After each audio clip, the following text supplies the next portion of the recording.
Olá, segunda semana falando ainda sobre processos administrativos e vamos falar sobre o segundo artigo que eu sugeri para leitura, que é processo. Que processo? Normalmente é difícil começar a gestão de processo, a gestão por processo.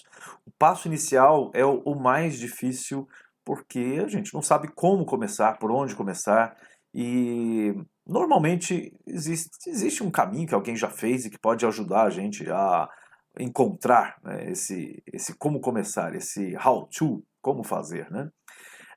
Primeiro, a gente tem que entender, né, sobre os processos, os conceitos que eu passei na semana passada, falando sobre classificação, tipos de processo, a gente tem que entender isso para poder, na hora que chegar lá na hora da gestão de processo, entender, identificar, selecionar, fazer aquela decomposição que é necessária de você ter processos maiores, que podem ser decompostos em subprocessos, que aí podem ser analisados, né? Tem até uma estratégia de guerra, né? Vamos dividir para conquistar, é, napoleônica, acho que provavelmente até de antes de Napoleão, que é para você conseguir lidar com um problema muito grande, mais fácil você decompor esse problema em problemas menores, observar cada um deles com as suas características específicas e aí criar soluções específicas para cada parte do problema.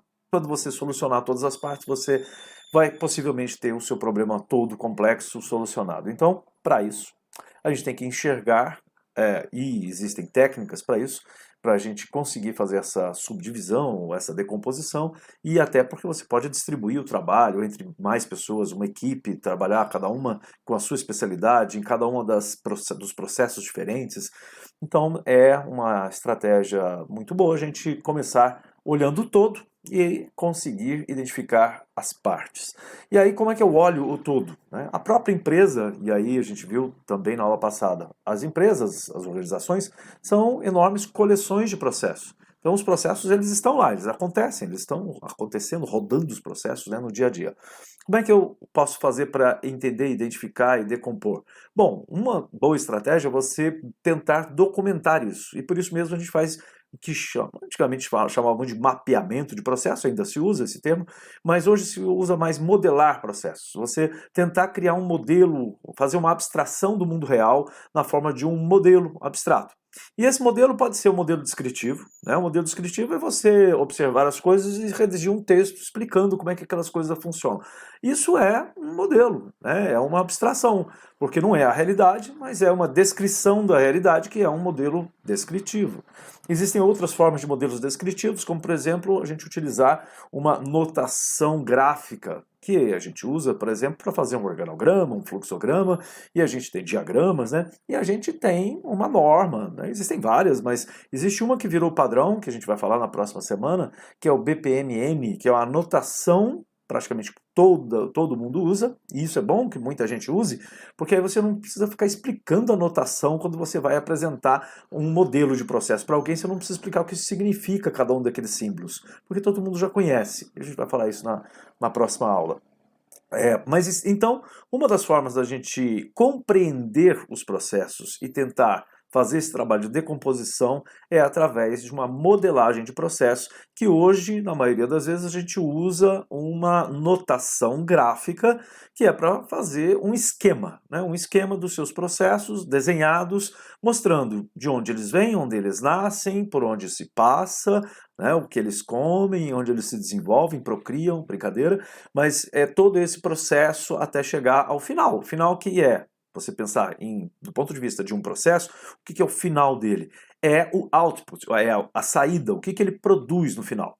E aí, pensando em qualquer processo, você vai ter que entender o seguinte: um processo, ele tem uma entrada, isso é clássico, qualquer livro de processo, e até livro que não é de processo, que tem livro lá de biologia, de qualquer área que, né, você vai ver em algum momento no livro, você vai ver uma caixinha no meio, que a caixinha normalmente é um retângulo, escrito processo. Do lado esquerdo você tem uma seta entrando, que são os inputs. Do lado direito você tem uma seta saindo, que são os outputs, ou seja, as entradas, os insumos, o processo e a saída, o resultado final, o produto final do processo. Então, você vai pensando, né, de forma clássica, a gente tem todo o processo, entrada, processo, saída. Tem também um feedback, né? um controle que você tem que estar sempre monitorando a saída para ver se o processo está entregando aquilo que era esperado que ele entregasse, né? E aí você normalmente nesse desenho tem uma setinha de volta que é o feedback ou os mecanismos de controle, de monitoramento do seu processo. Bom, falando sobre esse desenho clássico, então, todo processo ele pode ser visto como esse desenho: entrada, processo, saída. Todo subprocesso também, né? Todos eles, independente da complexidade, eles vão ter uma ou mais entradas, um processo e uma ou mais saídas. E um processo por quê? Bom, se a gente pensar no macro, um macro processo, ele vai ter vários processos acontecendo dentro dele. Mas cada processo ele deve ter um objetivo específico. Ele deve realizar uma coisa só. E se a gente pensar mais embaixo, em subprocesso, aí é mais específico ainda. Se a gente pensar em atividade, é mais específico, em tarefa, é mais específico. E se a gente for pensando, a gente pode ir decompondo até chegar num nível de detalhe que seria uma tarefa mesmo. A tarefa é algo repetitivo, que não tem nenhuma decisão, que é, por exemplo, você colocar lá, assinar um documento, né? Assinar um documento é uma tarefa repetitiva, que não tem, você não precisa pensar para assinar, você só precisa fazer uma atitude mecânica. Então essas tarefas que acontecem lá na base do processo, elas são como carimbar, guardar, né, eliminar, rasgar, jogar fora, tal, né, salvar no computador. Tudo isso são tarefas, coisas que estão dentro dos processos, mas que elas acontecem sem nenhuma complexidade. Já no nível de processo, você tem algumas decisões, você tem alguns critérios, alguns quesitos, algumas regras, e essas regras são interessantes, porque na próxima aula a gente vai falar sobre as regras de negócio. Então, as regras de negócio são o quê? As condições para que aquele processo aconteça. As normas, o que pode, o que não pode, por que ele vai dar um resultado ou não vai dar outro, tudo isso é regra de negócio do processo. Então nós temos, pensando, né, desse ponto de vista, de que o processo ele tem no centro dele o processo em si, e você tem entrada e saída. O que é esse processo? O processo é uma transformação que aconteça. E transformação é um termo usado que é bastante amplo. Amplo por quê? Uma transformação pode ser, eu, por exemplo, conferir alguma coisa é um processo. Conferir se algo está correto, né? Tem regras para eu fazer essa conferência. Eu fazer um cálculo, eu fazer um armazenamento, eu fazer uma busca, fazer uma pesquisa. Tudo isso são processos que transformam. Você, mas fazer uma consulta não é uma transformação. É sim, e é transformar dados que já existem em algum lugar em informação útil. Isso é uma transformação. É a transformação na forma dos dados para que eles sejam úteis, para que alguém, a partir dessa consulta, resolva os seus problemas, tome as suas decisões. Então, essas transformações, e a gente tem que pensar bem nisso na hora de analisar processos, modelar processos, elas têm que entregar algum valor. Se você tem um insumo que entra de um lado, um processo, e na saída esse insumo sai do mesmo jeito, ou seja, não houve agregação de nenhum valor ao que aconteceu dentro daquele processo, você acabou de descobrir um processo inútil. Ótimo, é bom fazer isso porque você analisa, descobre que esse processo é inútil, elimina, joga ele fora, esquece esse processo, porque se não agrega valor, um processo não deveria existir. E a gente faz muitos processos que não agregam valor, né? E isso é algo que faz parte, muitas vezes, daquela cultura de...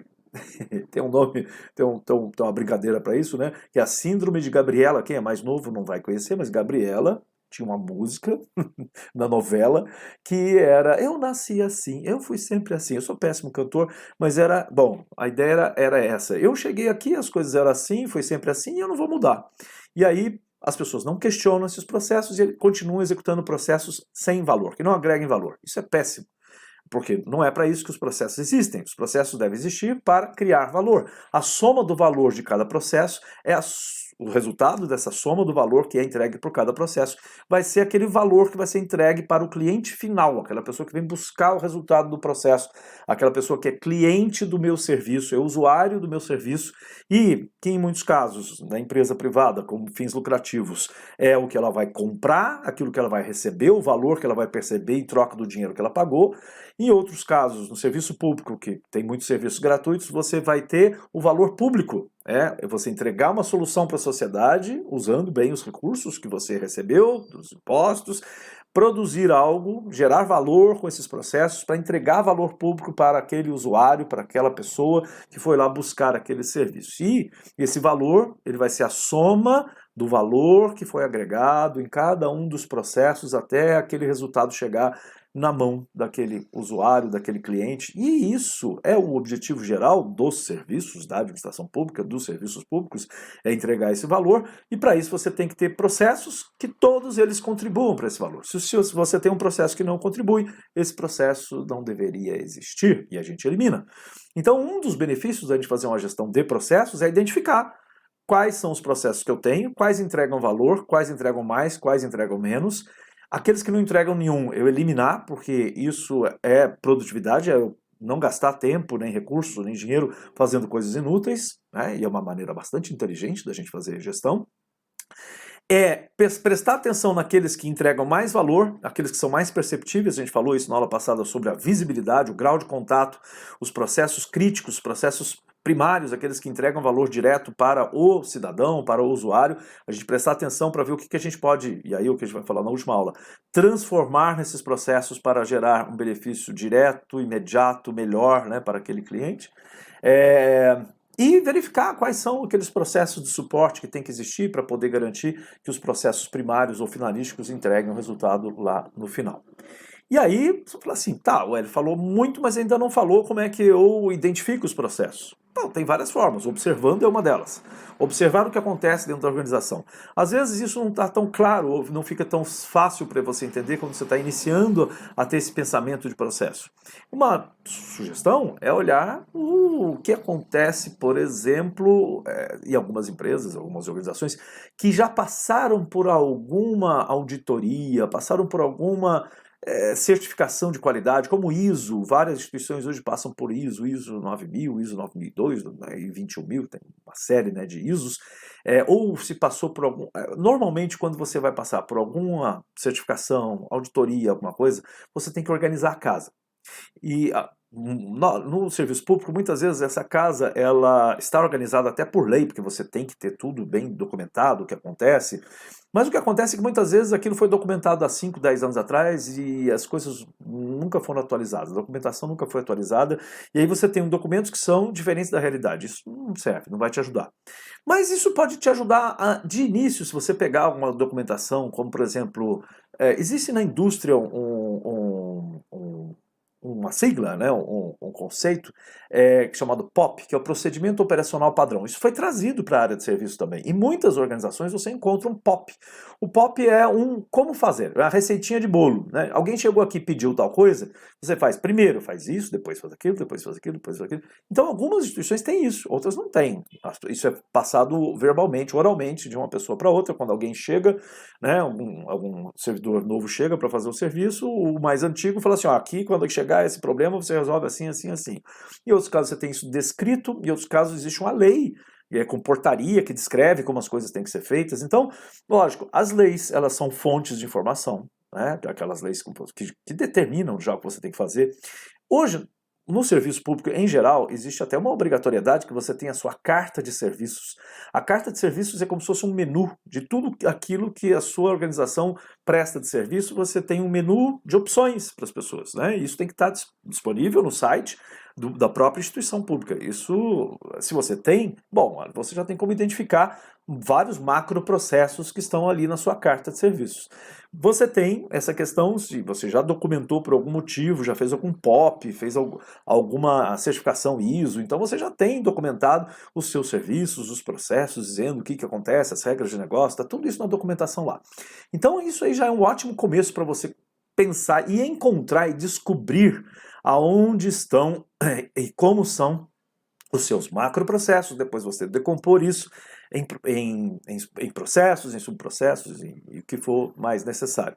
Então esse é um bom começo, ler o que existe de descrição, de prescrição sobre como deve ser feita a atividade dentro da organização. Se não tem nada escrito, aí você vai ter que fazer o trabalho de observação, pegar um banquinho e olhar as pessoas trabalhando, né?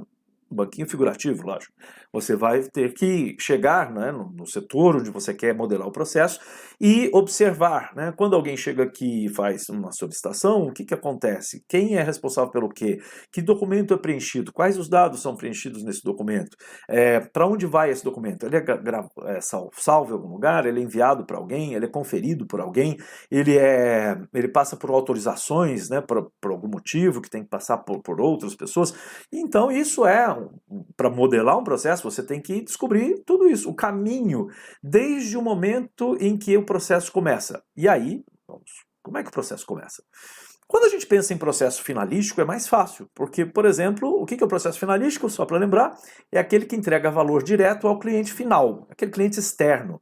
Então, numa prestação de serviço público, a hora que o cliente, o usuário do serviço público, chega no balcão e fala assim, eu quero isso, aí começa um processo, né? E esse processo é o processo de entregar isso que ele quer, que ele precisa, né? Entregar aquilo para ele. Vai ter que acontecer uma cadeia de outros processos para entregar aquele resultado final. Isso vai requerer informação, energia, pessoas, tempo, né? Tecnologia, outros insumos, né? E aí você identificar tudo isso é necessário para você modelar esse processo. Então, e aí existem os processos de retaguarda, aqueles que a gente falou que são de suporte ou gerenciais, eles também acontecem. Quando eles acontecem? Bom, cada um tem o seu ritmo, alguns são feitos automaticamente, que de mês em mês você tem que fazer tal coisa, de ano em ano você tem que fazer tal coisa, outros vão acontecer por demanda, exatamente quando alguém aqui fizer esse pedido, o cliente final, o cliente externo, né, chega e faz um pedido de algo, eu disparo um monte de processo finalístico, mas que disparam também um monte de processo de apoio, que o cliente nem vai saber que aquilo existe, mas tem que acontecer para que ele receba aquele resultado final. Então, você identificar isso é fundamental. E, num pensamento mais recente, mais moderno, a gente deve pensar, principalmente quando você está modelando um processo, ou vários processos, com o objetivo de mudança, de melhoria, de entrega de melhores resultados, e é o que deve sempre acontecer quando você for modelar um processo. Porque, por que a gente modela processos, né? Por que a gente cria modelos de processo, esquemas, diagramas? Não é só porque é legal, né? É legal porque é divertido, aliás, dependendo pode nem ser. Por que a gente faz isso? Porque a gente tem um objetivo. E esse objetivo qual é? É por fazer, é porque alguém me mandou fazer? Não, não é porque alguém mandou você fazer um modelo de processo que você vai fazer um modelo de processo. Normalmente é busca de oportunidade de melhoria, tá? Existe, lógico, às vezes que você é obrigado a fazer. O TCU obrigou a gente a fazer, documentar tudo aqui em matéria de modelar, né? Modelar todos os processos e tal, porque senão a gente vai deixar de receber verba, não vai poder fazer concurso, não sei o quê. Tem essas pressões. Mas por que o TCU faz isso? Por que será? Porque ele gosta de oprimir os órgãos públicos? Porque ele sabe que uma organização que tem boa gestão de processos, ou boa gestão até por processos, ela tem mais chance de identificar os seus problemas, ela tem mais chance de promover melhoria, ela é mais organizada, né? E para o TCU tem até mais facilidade, é até mais auditável, né? Porque uma boa gestão de processo deixa tudo mais transparente. E esse ser transparente não é só bom para o TCU, é bom para a sociedade. É bom para você, é bom para o servidor público, é bom para o usuário, para o cidadão que usa o serviço público, porque você entende os processos, você sabe por que as coisas acontecem de um jeito e não acontecem de outro, porque existe um modelo, desenho que fala, olha, o processo tem que acontecer assim. Então, quando você tem essa modelagem de processo, o objetivo não é só a modelagem, não é ela em si, mas sim, é documentar, sim, é comunicar, sim, e é entender as oportunidades que nós temos para fazer a transformação de processo, que é aí sim buscar a oportunidade de incluir a inovação dentro do processo e entregar melhor valor para quem? Para o seu cliente externo. É a razão do seu processo existir, a razão do seu serviço existir, do seu órgão e tal, é entregar valor cada vez melhor, de maneira mais eficiente, com mais produtividade, para o seu cliente externo. Então, mais recentemente, depois que você modelou os processos que você tem, o que a gente faz é buscar oportunidades de entregar mais valor e olhando o processo não do ponto de vista de quem realiza, de quem executa, mas do ponto de vista de quem vai ser beneficiado, de quem vai receber aquele valor, o cliente, o usuário final, o usuário externo. Né? Se for num serviço de educação, vai ser o estudante. Se for num serviço de saúde, vai ser o paciente. né? Se for num serviço de segurança pública, é o cidadão né? Todos os cidadãos que precisam de segurança. Então você tem esse ponto de vista como ponto de partida para a transformação de processo. É que muitas vezes os processos que já existem, eles não foram pensados assim.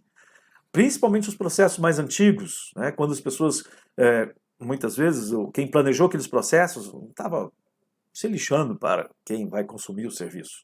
Ainda existia muito, hoje é impossível você pensar assim, mas existiu no passado um pensamento, por algumas pessoas, lógico, não por todos, de que, olha, eu tenho a obrigação de prestar esse serviço, a lei manda, então tá. Mas e o cliente? Ah, ele que se vire, porque ele já está pegando o boi de oferecer esse serviço de graça para ele, então ele que se vire para conseguir ter acesso a isso. Isso é impensável dentro de um modelo gerencial, né, de administração pública que nós temos hoje, onde dentro, né, do primeiro pensamento que a gente tem que ter é o valor público que eu entrego para a sociedade, para cada indivíduo, para aquele grupo de indivíduos. Então, começar do ponto de vista do cliente é uma boa estratégia quando você vai pensar na transformação.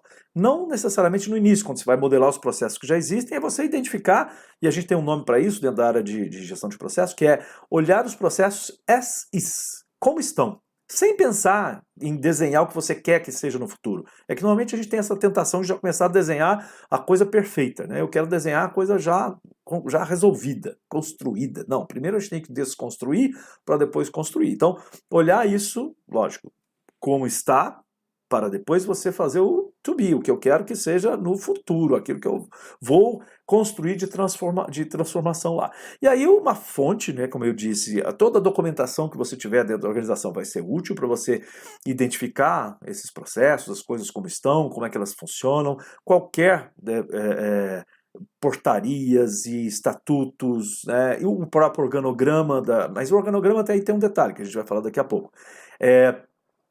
O organograma com quem é responsável pelo quê, quem faz o quê, os departamentos, os setores, as funções. Isso são ótimas fontes de informações para você compreender os processos, como eles são, como eles acontecem e tal.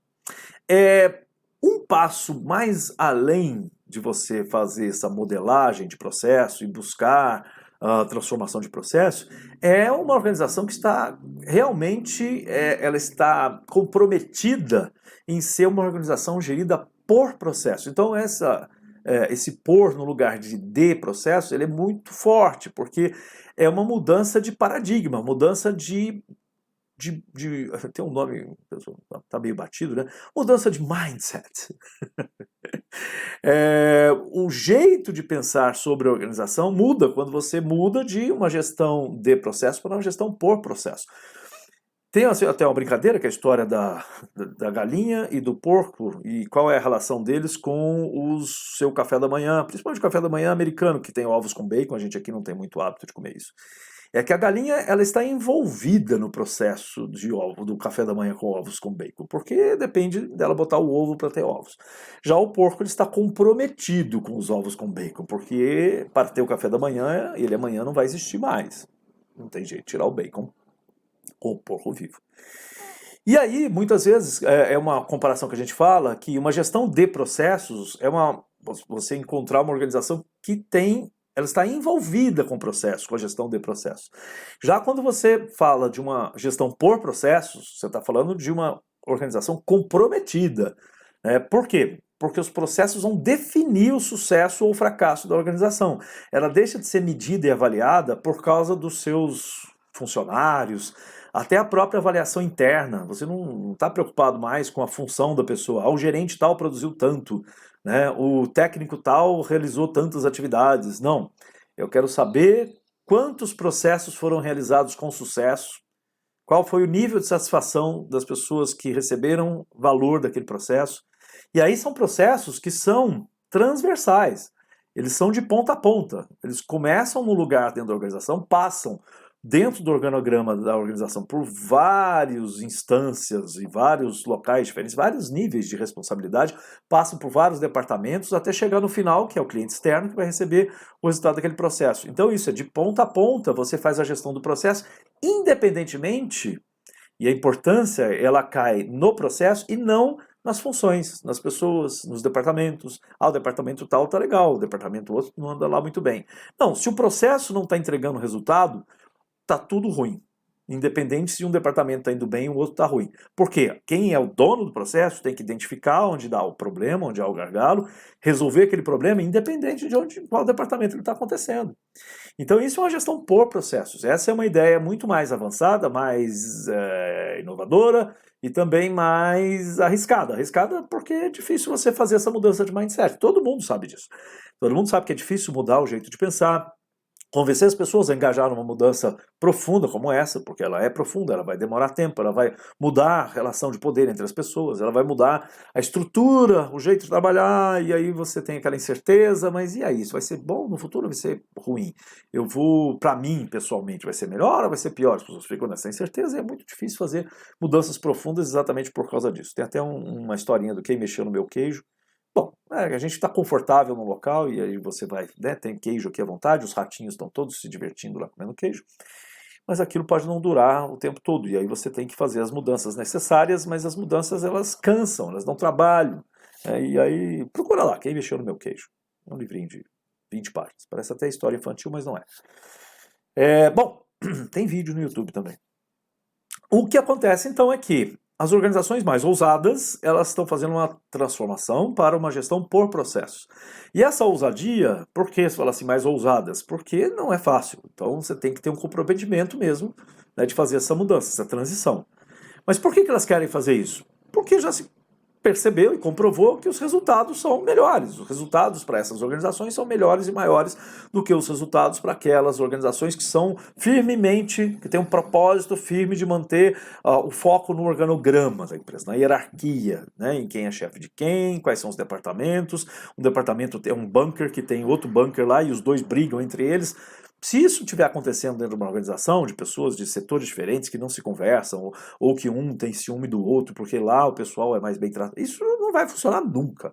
Uma gestão por processo, se você não tiver essa transformação necessária de mudança de paradigma, de jeito de pensar sobre a organização. Bom, então voltando, a organização por processos, ela é vantajosa, isso já foi percebido, e por isso mesmo várias organizações públicas e privadas estão fazendo essa transição para uma gestão por processos. O ponto de vista do cliente, do usuário final, ele é fundamental quando você vai lá na frente fazer a mudança, a transformação de processo para poder entregar melhor valor, mais valor. E os processos eles estão na empresa inteira. Então, por isso mesmo, não é só você pensar naquele processo primário, o finalístico, aquele que entrega valor. Se você mudar só lá na ponta, e aí eu falei agora há pouco, você tem um processo que tem que ser visto, gerenciado de ponta a ponta. Se você olhar só na ponta de cá, que é onde o cliente vê o resultado, você pode ter um grande problema. Então, de vez em quando acontece lá, o pessoal faz uma fiscalização, lá, a Anvisa fiscaliza lá um restaurante de luxo lá, e aí tranca, fecha o restaurante, lacra lá. Por quê? Porque aqui na frente o garçom vem impecável, né? O maître vem com aquele smoking, é mais bonito que a sua roupa, né? Ele serve numa taça que você não tem, nem tem em casa, ele serve um vinho numa taça maravilhosa, e a comida vem, né? O mise en place, né? Aquele encantador com aquele aroma maravilhoso. Aí você vai lá na cozinha, tem barata, tem carne vencida, tem trabalho insalubre, né? O auxiliar de cozinha suando em cima do caldeirão de sopa, porque não tem refrigeração, as pessoas trabalham com horários. Então, não adianta nada você pensar numa ponta do processo e não pensar no processo ponta a ponta. Que aí sim é você olhar tanto o processo finalístico quanto os processos de suporte, de apoio, né? Olhar front-end e o back-end, a retaguarda, como é que as coisas acontecem lá na cozinha. Por quê? Porque isso pode gerar um problema enorme, né? Pode não, gera problemas, vários problemas. Né? Não vou nem entrar no detalhe, não é o objetivo aqui. Mas isso gera vários problemas, com risco riscos para a organização, vários tipos de risco, inclusive de saúde, mas risco trabalhista, risco fiscal, risco de interdição, de cessamento de operações. Então tem um monte de problemas que, se você olhar só numa ponta, você não vai resolver o problema de processo da sua organização. E esse ponta a ponta, ele pode ser mais complexo ainda, porque além de ser processos interfuncionais, que passam por diversas funções da organização até chegar naquela ponta, que é a ponta finalística lá, existem muitos processos que são interorganizacionais, eles não começam dentro da sua organização.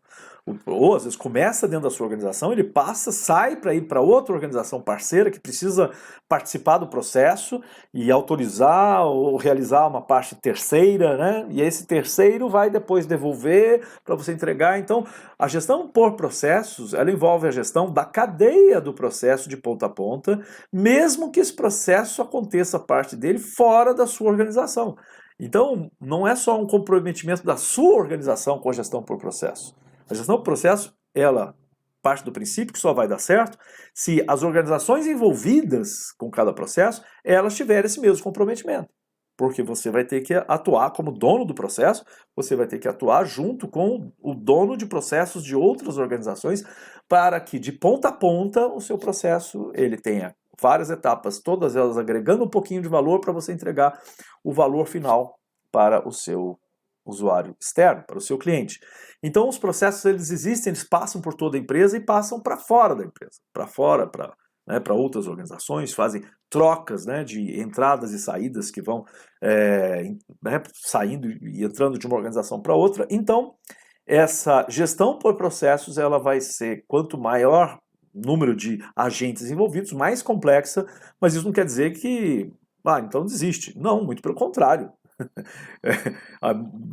É complexo, o esforço para resolver tem que ser maior, mas o resultado também vai ser maior, vai ser melhor. Então, vamos buscar essa conciliação, essa mudança de paradigma, essa conciliação entre os trabalhos de diversos entes, diversos agentes diferentes, para a gente conseguir fazer com que o processo de ponta a ponta entregue o resultado esperado. Esperado por quem? Pela sociedade, pelo nosso cliente, que é o cidadão. Existe também uma questão de estruturação por processos, e aí é mais radical ainda, que são aquelas organizações que elas esquecem o organograma. Isso no setor público é bastante difícil, mas já viu alguns casos, mas é bastante difícil. E tem até um termo popular para isso, que é chamado de tombamento do organograma.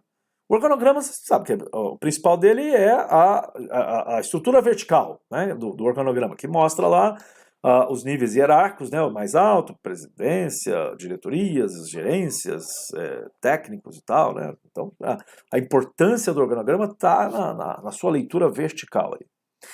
Já os processos, eles são horizontais, eles começam de um lado, vão para outro, até porque convencionou-se dentro da notação de processo fazer o desenho assim, a gente não faz igual um fluxograma que você faz de cima para baixo. As modelagens de processo, elas começam da esquerda para a direita.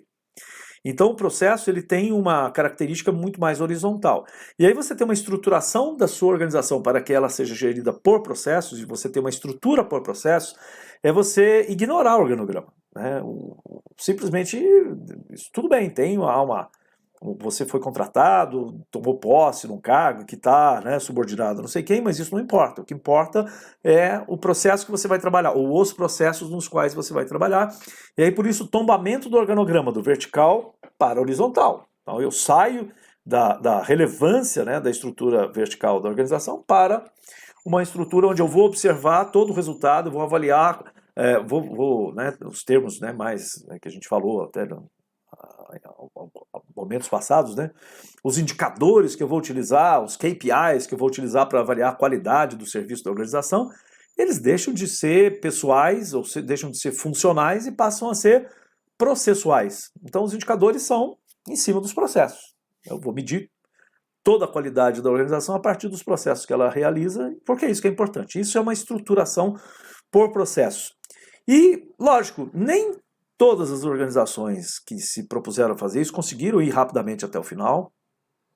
Muitas delas estão em estágios intermediários, então você vai encontrar organizações, você está pensando assim, nossa, mas a minha está muito atrasada, a gente nem falou sobre modelagem de processo lá ainda.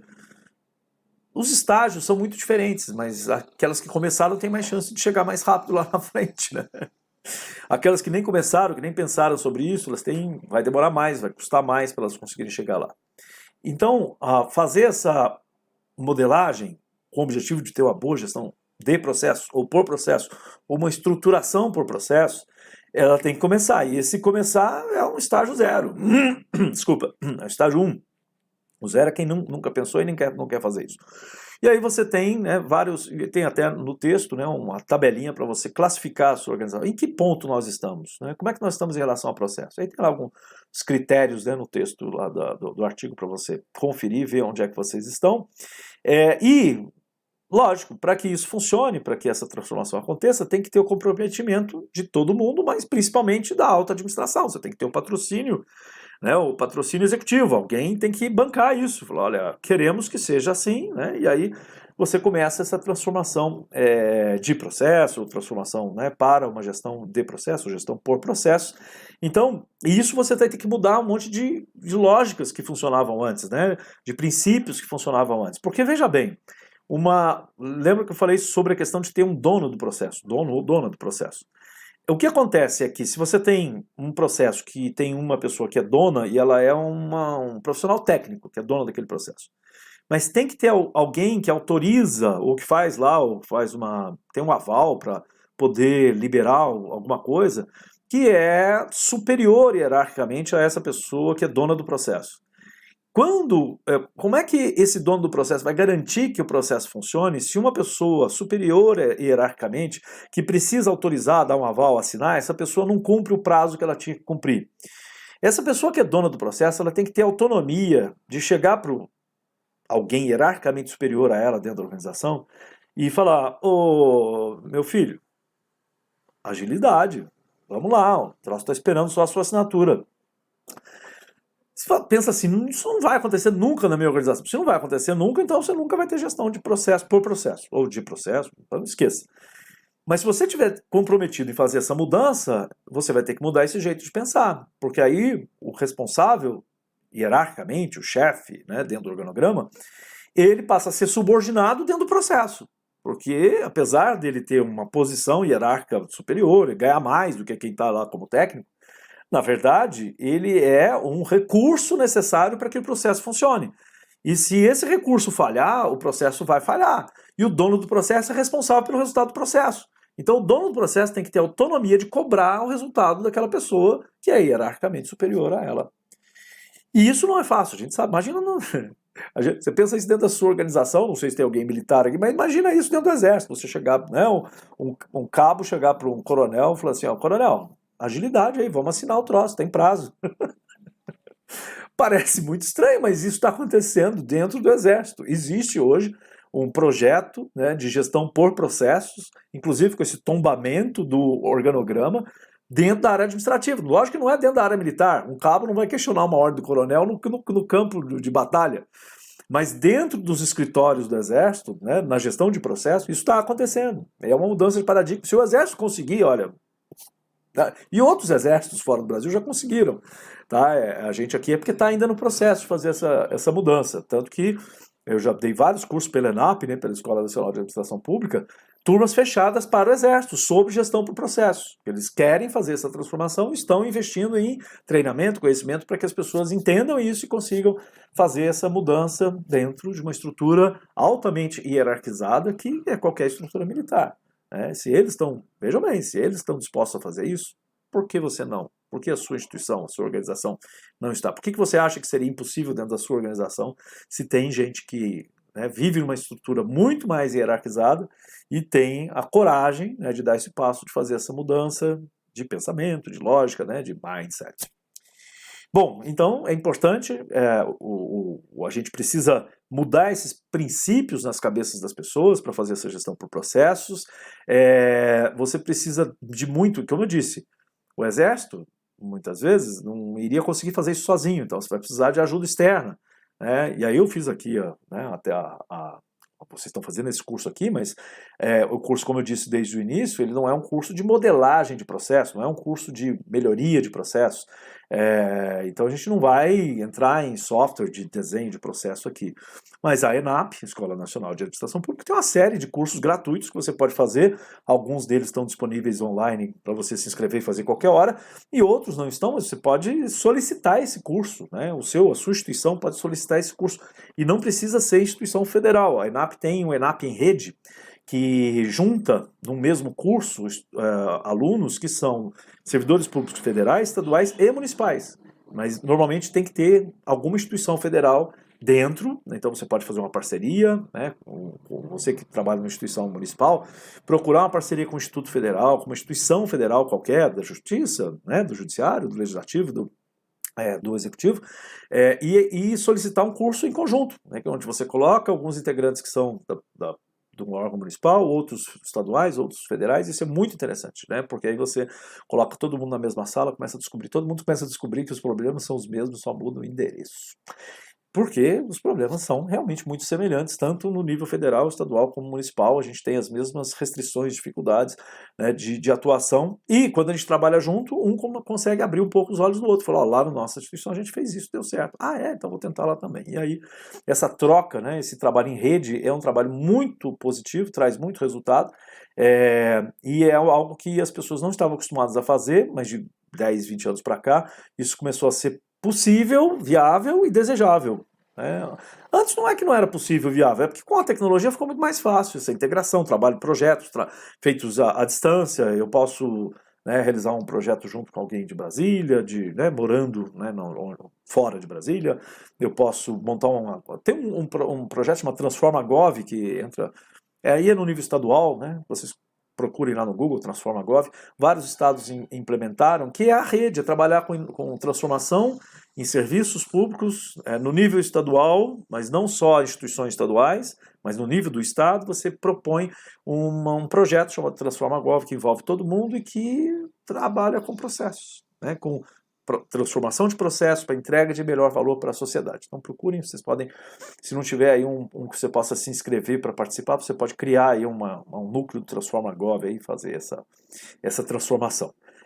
Normalmente as pessoas que fazem essa transformação são aquelas pessoas que estão insatisfeitas, né, que não estão, concordam com aquilo, né, com o status quo, com o que a gente está vivendo e fazem essa transformação. Bom, e aí então, primeiro, você tem que mudar o jeito de pensar, você tem que mudar os processos, né, também. Depois que você descobre quais são os processos, você tem que fazer essa mudança, porque você sabendo que as coisas estão erradas, você não pode deixar que elas continuem erradas, né, faz parte da sua obrigação você, né, aproveitar as oportunidades, né, de mudança para corrigir, tanto para corrigir aquilo que está errado, como para aproveitar oportunidades de melhorar aquilo que já está bom, mas ser melhor ainda, usando os mesmos recursos. E os processos são excelentes, né? Os processos, depois que eles são conhecidos, eles são uma excelente ferramenta para você fazer gestão, porque processos bem modelados, mapeados, identificados, eles geram dados mais precisos, objetivos para você fazer gestão. Eles permitem que você comunique melhor, porque depois que você modelou os processos, você consegue apresentar os seus processos para pessoas, para outras instituições, para próprias pessoas que entram, que vêm trabalhar junto ou que estão relacionando de alguma forma. Os modelos de processo são documentos, né, que registram uma determinada fotografia de um momento em que a organização está, o que ela está fazendo, e eles geram informações possivelmente melhores, possivelmente porque você pode fazer isso tudo e não resolver nada. Mas se você fizer um bom trabalho de gestão de processo, gestão por processo, você vai gerar informações melhores que vão dar apoio à tomada de decisão, na solução dos problemas, na entrega de valor para a sociedade, para o cidadão, e que no final das contas é isso, é o nosso objetivo. Nós vamos então falar na próxima semana, vamos falar um pouco mais, né, sobre essa questão da modelagem. Na última semana vamos falar sobre transformação, sobre oportunidades, sobre, né, inovação em processo. E essa semana, então, está aí o artigo, processo, que processo. Leiam com atenção e tem um fórum para discussão, né, um fórum sobre essa semana, esse é o tema dessa semana. E tem um questionáriozinho básico lá só para você rever, né, se você já leu, sugiro que você leia, e depois você faça o questionário. Esse questionário vai ajudar você a reler para encontrar as respostas e para poder fixar aí bastante, né, isso que a gente falou. Como eu disse, essas 2 primeiras semanas eram para a gente entender os conceitos de processo, né, e agora a gente vai falar um pouco mais sobre as oportunidades, né, que a gente tem com a gestão de processos, e vamos também ver um case lá na frente de gestão de processo que teve bastante sucesso. Então, é isso, até a próxima semana.